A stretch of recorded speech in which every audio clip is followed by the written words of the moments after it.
শেরপুরের চিনাইগাতীতে ইউএনওর হস্তক্ষেপে দুই গৃহহীন পরিবারের মাথা গোঁজার ঠাঁই হলো গুচ্ছ গ্রামে। প্রতিবেদনটি তৈরি করেছেন মোহাম্মদ বিলাল হোসেন শেরপুর চিনাইগাতী থেকে। শেরপুরের চিনাইগাতীতে উপজেলা নির্বাহী অফিসার আশরাফুল আলম রাসেলের হস্তক্ষেপে দুই গৃহহীন পরিবারের মাথা গোঁজার ঠাঁই হলো গুমরা গুচ্ছ গ্রামে।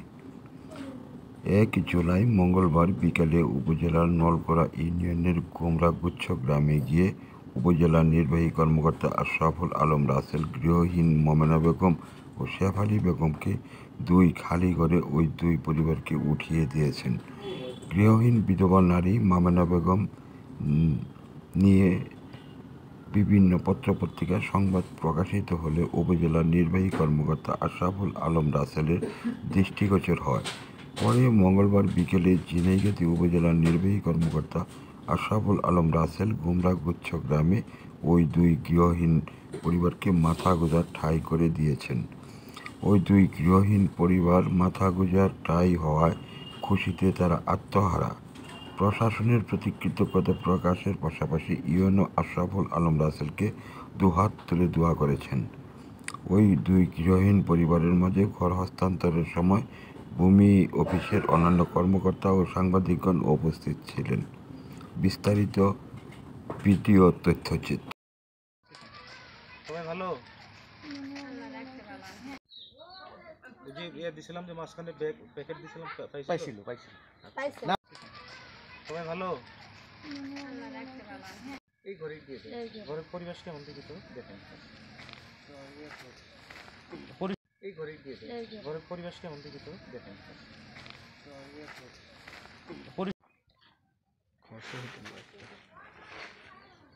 একটু বিষয় হ্যাঁ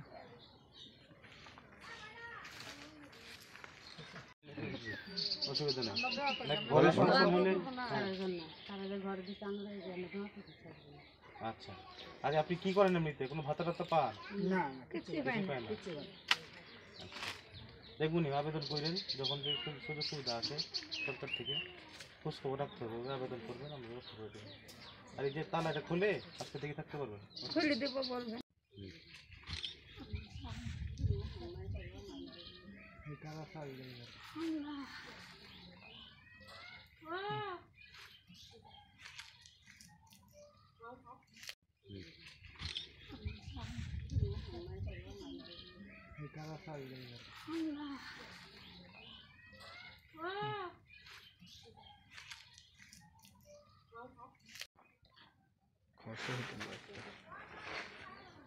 একটা বিষয় হ্যাঁ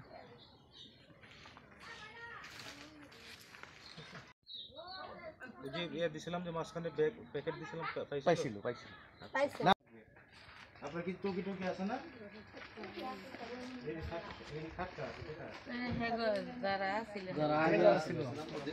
আগে যাদের দিছিল স্যার। আপনি এখন কোথায় থাকেন?